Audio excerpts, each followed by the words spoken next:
Hey, very well, thanks. How are you? I'm doing incredibly well. You're last on the docket today, but by no means least, that is one hell of a kitchen setup.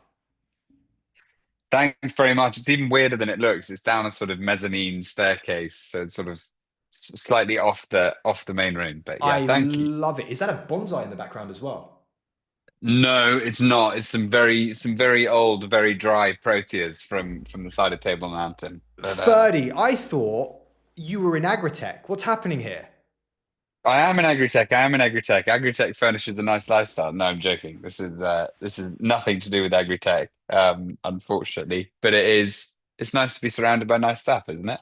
Yeah, I couldn't agree more. Look, I'd love some context on you and SuperSeed for the stream, and then I've got like a bundle of questions.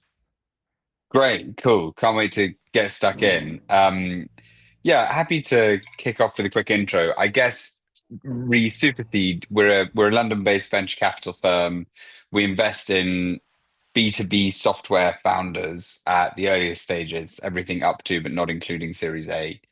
And really that covers an incredibly wide spectrum.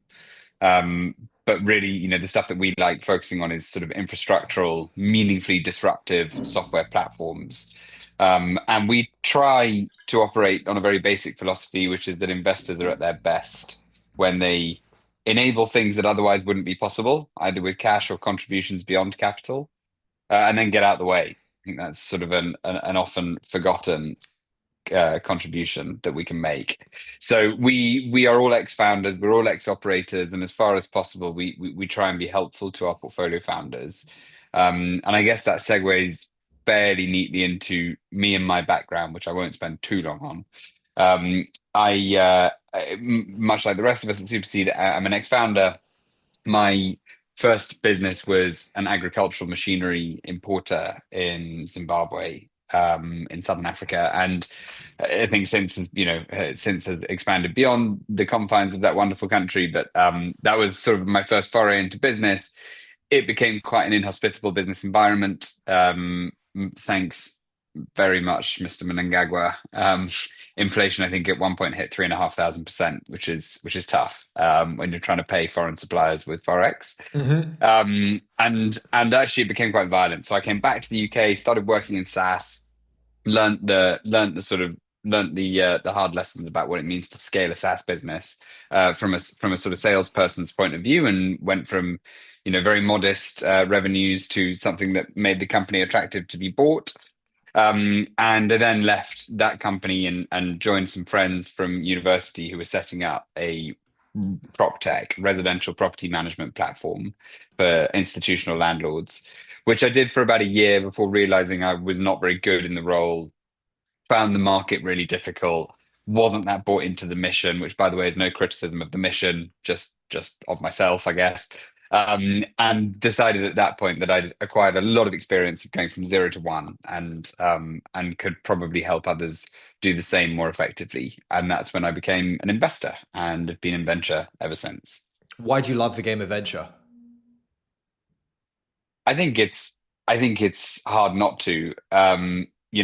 The first and most obvious point is that it's incredibly rewarding to spend literally all of your time exposed to the brightest minds in the world who are Agreed. trying to solve some of the most complicated problems, and they have this, unreasonable, outlandish level of ambition and sort of arrogance to take on some of these complex challenges.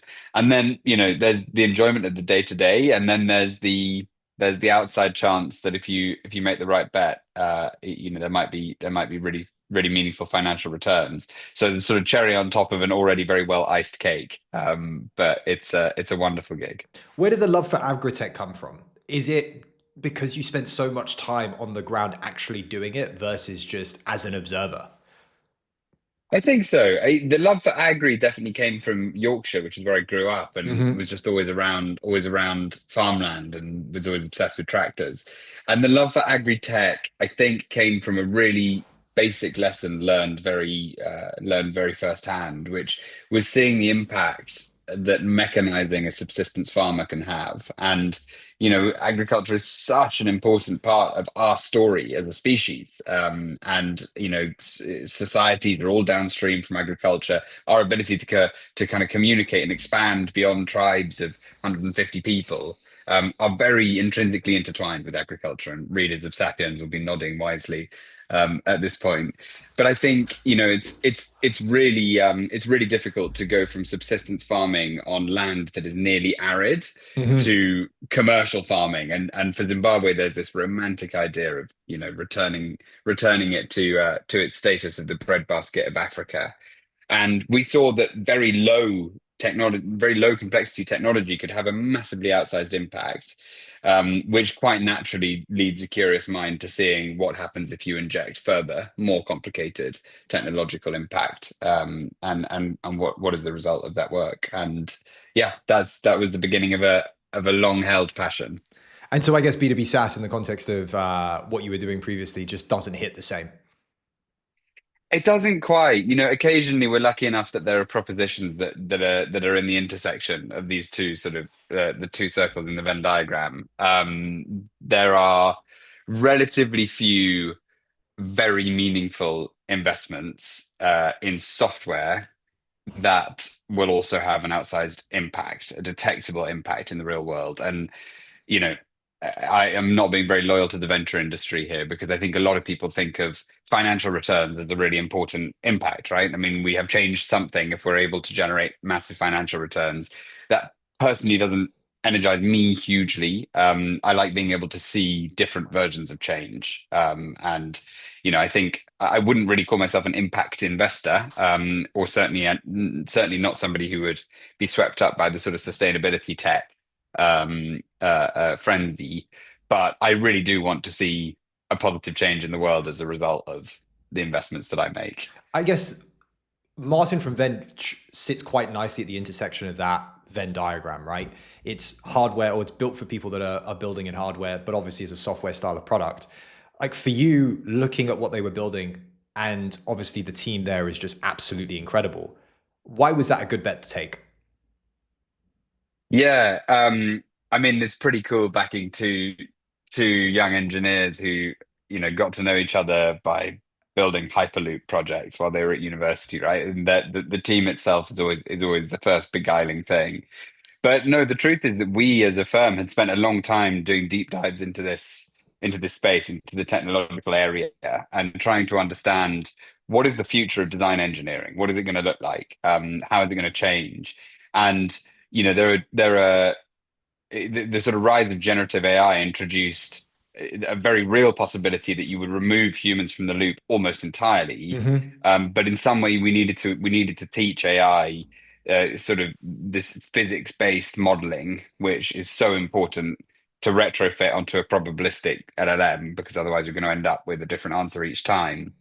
Um, and so, you know, there's the sort of technological challenge there, and pair that with the fact that a lot of my role today is working closely with corporate partners, with very large companies who are really at the sort of forefront of design engineering, or certainly of producing parts that end up in planes and that end up in, you know, defense applications, industrial applications, whatever it is. And so we know some of their problems firsthand.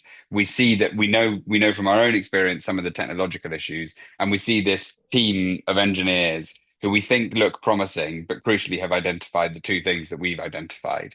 And it's occasionally things just, you know, square peg, square hole. They just slot in really perfectly. And that was Serendipity our is experience with beautiful. Martin. Exactly that. I think it's the quickest deal we've ever done. Because it was just sort of, you know, tick, tick, tick, tick, tick. And our DD was almost just sort of looking at each other in disbelief. But no, it was a quick deal. I want to know from a founder perspective. I'm sure that you ask the questions around like, what do you know that we don't? Like, what have you figured out? And with the investment in Bench, it was very much like, oh, we were aligned on what we figured out. In a lot of the work that you do in sort of Industry 4.0 in AgriTech, what is it that you know that other people just don't? What is it that we know? I think one of the things that we know and that we hold very dearly is that the majority of the exciting innovations in sort of industry 4.0, let's say, as a catch-all, of which I think AgriTech is probably a subset, by the way. Hmm. All of the exciting stuff that's going to happen there is probably going to be quite boring and quite ugly and quite infrastructural. Hmm. Um, the moment things start looking, feeling, walking, and talking like they're sexy, it kind of causes you to raise an eyebrow, because the truth is that lots of the unsolved problems in heavy industry are really unglamorous, right? Take the simple notion that some of the most sophisticated manufacturing plants in the world, run by a company that rhymes with Blemans, are still operating on Excel, right? I mean, just kind of the mind boggles, and that's the top of the top, right? So I know exactly how many processes are still paper based. I know exactly how many machines are reconfigured on a daily basis by a dude called Steve, who's worked at the plant for 40 years. We know exactly how widespread and how deep rooted some of these problems are. And the first step to solving some of them is problem recognition, which is still a long way off in lots of cases. How do you refine your That craft for understanding what the problem is? Because it's really easy to look at everything and go like, yeah, that's a problem, that's a problem, that's a problem, because from an efficiency perspective. But like you're not playing short-term games, you're playing long-term. And mm, from your perspective, how are you consistently figuring out the right problems to work on that fit inside the thesis? yeah, it's a really good question. Of course, everybody glamorizes a VC's ability to pattern match, and I think actually probably over glamorizes it because we all like to think we're good at it. But the truth is that the feedback loops are so long that we none of us has any idea Honestly, until there are it's way some too late. VCs I've met in offline conversations. Genuinely, some of them just make bets and it works. Yeah. Do you know? Well, there are two strategies that really work in venture that provably really, really work. The first is the platform approach, which is what SuperSeed does. How can you contribute beyond your capital to ensure the highest probability of success for your investments? And the second is spray and pray. And those are the only two strategies that work. The moment you start trying to compromise or blend or do a bit of this, or we're sort of specialists, but we also have a generalist vote, you're stuffed. So anyway, sort of slight side note, it's very difficult to pattern match, but the most important thing that we do by far is take input from the market that the companies we are likely to back are going to sell into. So, we very rarely make investment decisions without having done our version of due diligence, which puts prospective investee founders in front of their target customers. We sit as flies on the wall in the conversation, having facilitated them, and then watch the sort of line of questioning. And once you see, for example, Lockheed Martin, Bosch, and BMW are all asking the same sorts of questions, You're on the there's a right. You're on the bubble. money. Yeah, There's a yeah, bubble. exactly. Yeah, yeah, It's like get in or get exactly. out as fast as humanly possible. It is. But that said, going back to the earlier point about sort of heavy industry reticence to adopt new technologies, problem awareness is step one. These organizations are so massive, in some cases over 100,000 employees, and their ability to affect change that they identify as being valuable is actually really limited. And so you have to think. Quite a lot of the work we do with our startups is helping them concoct these sort of micro projects that we know will be small enough to fly under the radar and get approval, but will Hmm. also be big enough to have a noticeable enough impact that they might then expand once they've landed. So it's really strategic, and these companies are certainly killed by death from a thousand cuts. This is not a one and done by any means. The platform approach is obviously like a great playbook, and then spray and pray on the other side is like I'm sure it's fun, but at the same time, Also great, by the way. In fact, in many ways better. And I think if you're infrastructurally set up to do spray and pray investing, there's quite a lot of data that suggests it's the best way to do it. I think in our case, as an emerging manager with a very specific operational slant, we are not set up to do spray and pray. We don't think that it's the best use of our human capital. mhm. We're very firmly of the belief that for us at least, platform is the best approach. But if you can afford to hire, if your management fees of the fund can enable you to hire a team of 20 to 30 analysts, and then there is some sort of senior investors on top of those, you probably can cover enough of the market to make informed spray and pray bets. But we just are not in that position. I would love to know from your perspective. obviously the thesis with SuperSeed is Industry 4.0. It's a large narrative that you push. It's every Sure. conversation that I've heard. I deeply listen to the podcast. It feels very much like our version of All in a weird kind of way. I'm not sure if that's the Good. I'll vibe feed that that back. Dan. The lads will love it. I actually comment on it, so like they hopefully have seen Good. it. What's your view of that future? I'm sure everyone has different perspectives. For you, what do you see us coming 20 years down the line into? Is it very much we're in an engineering age right now? What is next? It's a really difficult question, and I was going to thank you for it, but actually I'm not going to because you kind of stumped me. I think it raises an interesting question, which I'd like to pose back to you, which is how much of an investor's responsibility is it to consider the new world order that they're ushering in? And I think we all get very excited about the sort of 5 to 15 year horizon because Mm-hmm. that's how we're conditioned to think, right? And we see, oh well, we really know that there's at least 7 to 10 years of opportunity in this thing, and the TAM will grow a little bit as the company is, increasingly successful. And if it all works out, we'll all be really rich.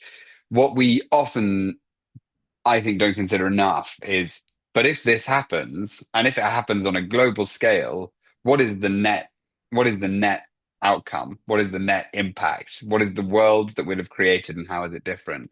And we actually occasionally still do, but we used to run this as an interview question, as a screening question when we're meeting founding teams. Sort of start with the why did you get out of bed in the morning stuff, and then end up with a very specific mission that we focus on for the next 12 to 18 months. Part of that interviewing was asking, how does the world look differently as a result of your impact? And quite a lot of the time, people were able to talk about a world that was in some way better, right? And as AI started becoming more and more popular, we noticed that there was a lot of repetition in that answer. It was like, well, we're removing humans from, drudgery, right? Mm-hmm. Taking humans out of boring, repetitive tasks. And the question that I struggle to answer is, in order that they might do what, right? Because Was there an they're answer? not as. I don't think there is an answer. I don't think there is an answer. Mercifully, I think there are some professions where human input is really necessary, Mm-hmm. and believe I believe, until data proves me wrong, that VC remains one of those industries because it's a kind of artisan craft. I think it's really important that one of the baselines of assessment is a human's analysis of another human. I think that is really valuable. But there are parts of our job that are definitely going to be completely obsolete, and thankfully, I think it's lots of the bits that I'm really bad at, so that's good. Um, and um, and I don't know what I'm going to do with this expanse of time. Probably spend much more time meeting people face to face. But if you're a person whose job is, you know, forgive me, but like 90% drudgery, where it's lots of data analysis or data input You're or gone. It's things not. that It's now not a job. it's now not a job, or certainly it's on the way out of being a job. And the sort of reskilling, requalifying, or repositioning those people is kind of a generational question. And I wouldn't expect that any of your listeners would want me to have an answer to it. I like looking back on history to look at if it's happened before. The industrial age obviously is a lot of the narrative around that conversation sort of is how can we look at that and apply it to what we know today or what could happen today. Well, But it's that the scale. interesting it's that scale, but the very interesting non-parallel is that very much impacted blue collar workers, Hmm. and actually quite a lot of this revolution impacts white collar workers. It impacts highly skilled, highly educated people who not to say that blue collar workers aren't either of those things, but it impacts a very different class of worker, and everything that those people might choose to move to, consultants might choose to move to banking, is equally impacted by the rise of AI. So it's not quite as easy as reskilling somebody who used to work in a textiles plant and training them so that they can go and work in something that's not manual labor, for example. There isn't that opportunity here. And so it really is an interesting question. And as I hope I've been very clear, I do not have an answer Ferdy to doesn't it. have an answer to it yet. Thoughts on dual use defense and this flurry of capital that's sort of coming into Europe, not always from European investors, but from all over the world, into defense today? Love Mm, mental model on how you're thinking about it right now. Because we had Jeff on the show last week, and I've talked to him a lot around the fact that every time we sort of reach this cusp of innovation has been around war, and it yeah. sucks. It really does. The Well, fact that human life is taken from all of it, but it's sort of what has kept us innovating because everything gets hurt. yeah, I think there's, I mean, so many thoughts about this. It's a space I've been, quite exposed to and done a lot of work in. The first point there about the sort of tragedy of war is that, that cannot be a reason to stop innovating, because Agreed. of course, as soon as somebody has a deterrent that is scary, it's now table stakes. Unless you have something that is equal to or better than that deterrent, then, you're suddenly at a competitive disadvantage. In terms of the analysis of like the macro position on defense technology, there is an enormous amount of overexcitement about defense tech in Europe. VCs are flooding to the space, respecializing. They've gone from crypto to defense pretty quickly. But the truth is that it's an incredibly esoteric and fragmented ecosystem, and they will really, really struggle to navigate it, especially in Europe. And this, hypothecated new expenditure for defense in Europe in the next sort of 5 years, the vast majority of that is going to be expenditure on platforms. It's going to be big grey tins, that are made by the big old-fashioned primes. And so, the amount that will actually be allocated to, cutting edge frontier defense technology is relatively modest. Even if you're starting to take an interest in that space, the most important thing to understand is that there is no sort of DoD equivalent in Europe. There is Mm-hmm. no guarantee that by selling to the German MOD, you have any access to the French, or that, and this sort of NATO connective tissue doesn't really No, seem to because hold that you to hold that there much is no one water. single standard, right? It's like you have to build it so that it fits everyone's standard, and that is not the right way to do it. And appeases every individual general and Mm-hmm. decision maker. And this is another point that is particularly salient, that in the UK at least, there is, well, and as of about a week ago, there is in fact a single decision maker called the NAD. But prior to the NAD, we had an incredibly fragmented decision chain where it was almost impossible to understand exactly whose decision it was, whether we green lit or red lit this particular project. And so you have senior military official, you have government personnel, you have some bureaucrats in between, and ultimately no accountability at any of their doors. And so, you know, procurements fail regularly in the UK. Mm-hmm. And as a result, missions fail regularly. So, this leads me on to the final and most important point about defense in general, which is that both from a decision making perspective and from a literal provisioning perspective, the most important issue in defense is infrastructural. And it's solving this gutter, the sort of underbelly of the defense industry that will determine whether we, as Europe, are successful in our sort of next wave of, of rearmament. And in the UK, we have this sort of 1970s infrastructural base, which is, you know, incredibly ill-equipped to handle even the current level of demand. We have zero surge capacity, and we have this ludicrous ideological stance, which is we don't really need to change that unless and until we're at war. As if we're not already at war. We're under constant attack, daily attack from Russians and Chinese bad actors who are attacking us in space and in the digital domain on a daily basis. Mm-hmm. And so the mentality shift needs to happen first. Once that's happened, we need to address the industrial base. Once that's happened, we need to get the primes making the right stuff. And once that's happened, there's a bit of cash left for defense innovation. So, my heart goes out to defense innovators in Europe. That said, we have some really, really great ones. And my fear for them is that we don't have the capital depth or specialism to keep them here. And I fear they may, as they have already started doing, they may continue to go out west. So broadly, pretty optimistic. Just a little bit. Like I think there's two questions in this. One is very much the education piece around like how do we change hearts and minds? From your point of view, what is that? As in, how do we change the attitude that we as a country currently have Yes. to whether we're at war or not?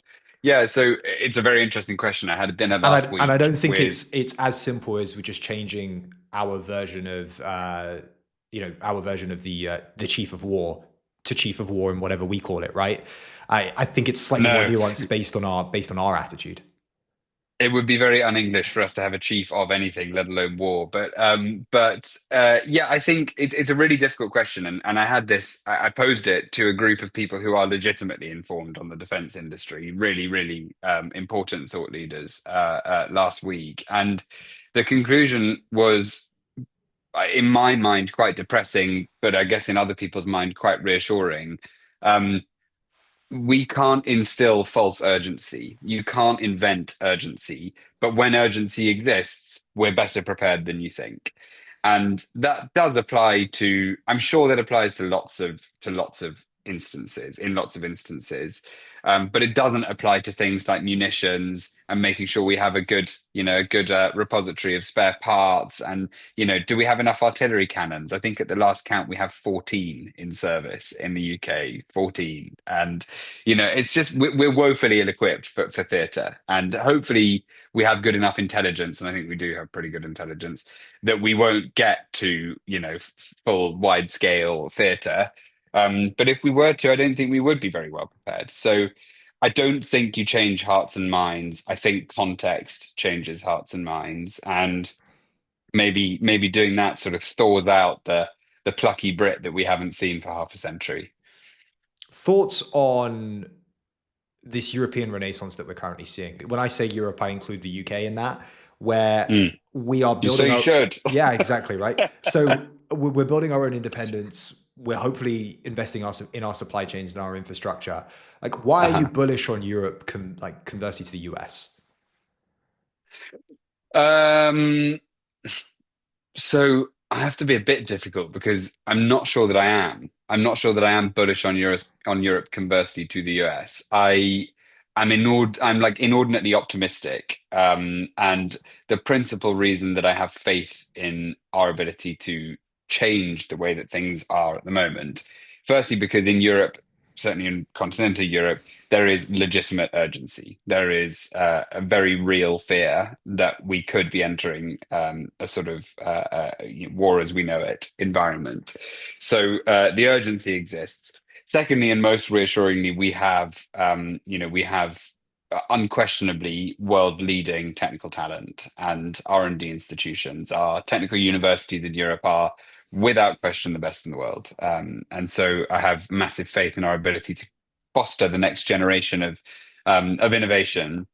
Um, and I think for for the many failings that the sort of NATO connective tissue has, it is quite good with cash, and so there is a depth of capital for European defence. What we have always been quite bad at is sort of bureaucracy, joining the dots, getting people to sing from the same hymn sheet in the same language. Um, there are lots of causes for concern. And the truth is that everything that we're good at, the States are also pretty good at, and they just generally create a much softer landing for defense innovators. There is like a lot deeper, a lot more meaningful depth of capital, and there really are specialist defense investors who can quite quickly take you from zero to meaningful contract with the DoD, which I just don't think any investor in the UK or Europe is really influential enough to do unless you've built cluster drone technology for Ukrainians, or maybe a C2 platform that can immediately be used and is better than the thing that Helsing has chucked out to Ukraine. Other than that, I don't think that there is any real way in Europe of going from zero to kind of government contract without doing 4 or 5 years in the purgatory of private sector dual use sales first. So I am both optimistic and a little reserved. Okay, last question. One of the things that we love to ask VCs on the show is very much, uh, I want to know from you, two companies that aren't inside of your current portfolio that are valued under $250 million that you believe long term will be generational defining companies. And because you're a Mm, founder yourself, you're all or operator yourself, I want two people on the Mount Rushmore of founders that 30 years consumed in his past lives that looks at and goes, wow, these were innovators? Two founders. Yeah. Okay, cool. So the first, in answer to the first question, there is a company called Isambard, which is ostensibly a defense or dual use company. I think mainly because of zeitgeist, and it's addressing exactly the problem that I just articulated about our kind of creaking, groaning industrial base. It is doing a very good job of spinning small specialized manufacturing hubs into something useful for the defense industry, and I wish we'd put a ticket in. I don't You know, know how don't hilarious know that how we is? didn't. I've actually got outreach to them to get them on the show right now. Well, good. So, I mean, they're a darling, and I, I'd love to spend time with them and understand their plans. But anyway, a second doesn't immediately spring to mind, and so I hope you won't mind if I Go on, duck plug the the portco. question. Plug the portcos. Uh, well, of course, I want to plug all of our portcos for a number of different reasons. But I guess in the vein of today's conversation, I think probably the most appropriate would be Bench, who are speaking to lots of the sort of defense primes about spinning up pilot projects with them, and they are exactly as we already covered. Automating the process of design engineering, so that your first design is both perfect and not something that you have to iterate on with a team of engineers. But I'm not here to plug the portfolio. I just do think they're both brilliant businesses.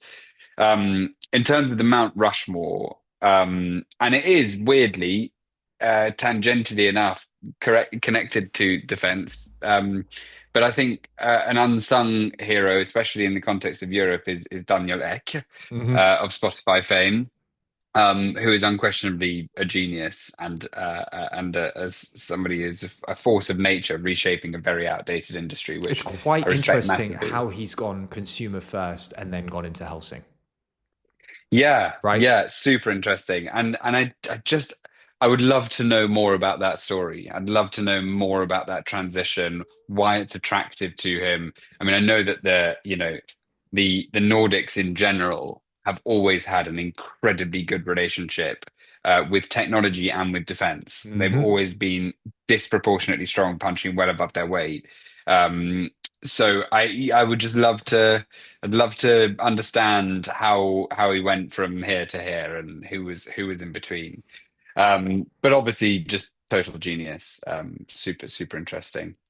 Um, and again, maybe because of the pressure of a podcast, but I'm afraid I'm drawing a blank on a second founder. So, founders of Europe, please don't be offended. I'm just tired, frankly. Tired from talking to the most incredible people in the world. Ferdy, this has been an absolute pleasure. I look forward to doing it again. Thanks so much for the time. Thank you for your time. Real pleasure to be here. Cheers.